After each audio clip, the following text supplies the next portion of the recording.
Assalamualaikum warahmatullahi wabarakatuh. Teori Jawabir dan teori Zawajir. Mengenai perilaku menyimpang, itu nanti akan menjadi bahasan lebih lanjut tentang hukum pidana. Macam-macam tindak pidana, proses penentuan, penanganan tindak pidana, lalu hukuman pidana dan pelaksanaan hukuman pidana.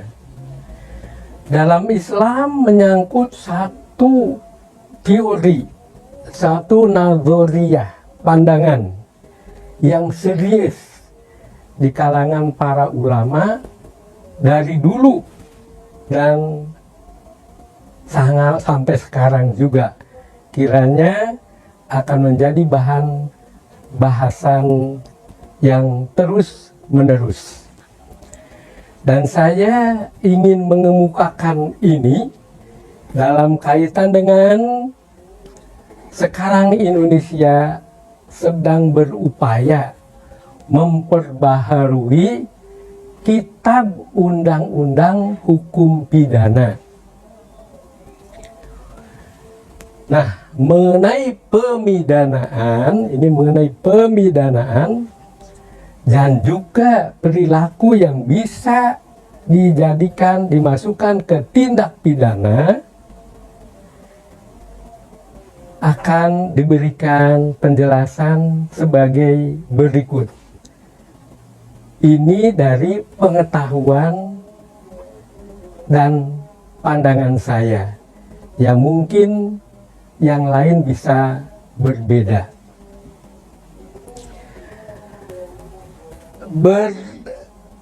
Bersumber kepada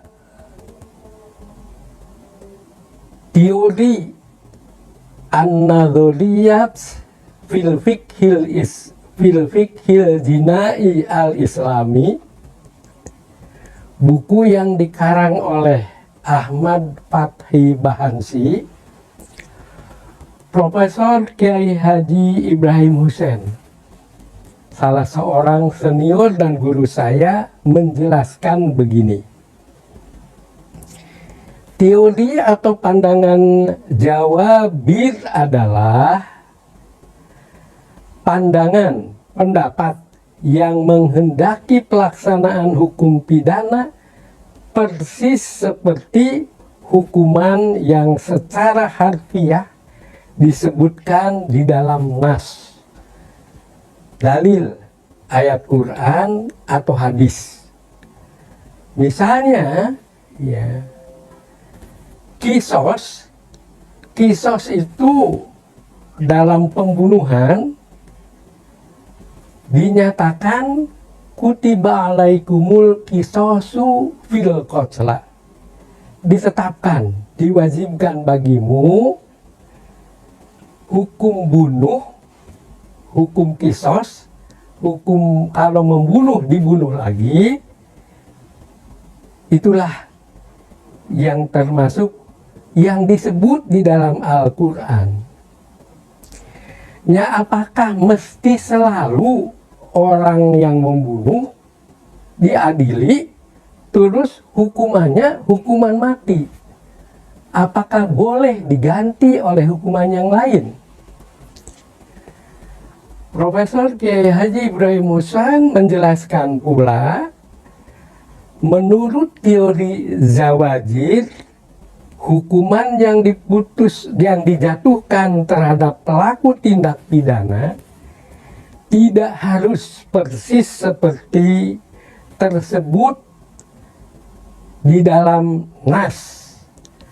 Pelaku boleh dihukum dengan hukuman apa saja, asal dengan hukuman itu tujuan penghukuman dapat dicapai, yaitu membuat jera si pelaku dan menimbulkan rasa takut melakukan tindak pidana yang sama bagi yang lain.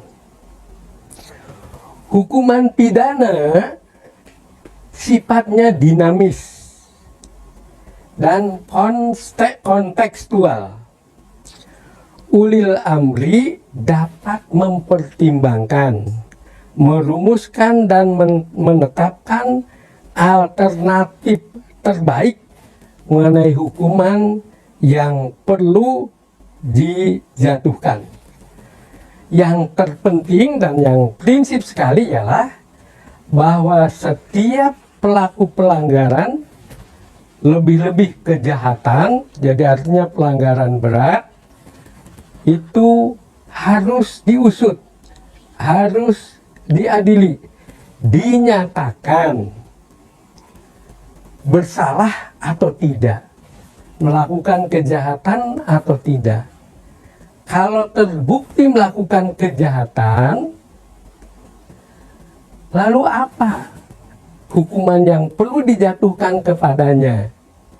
Nah, ini akan dijawab lebih lanjut dalam kajian tentang Nazariyah al-Jawabir wa Zawajir yang akan datang, insya Allah. Wassalamualaikum warahmatullahi wabarakatuh.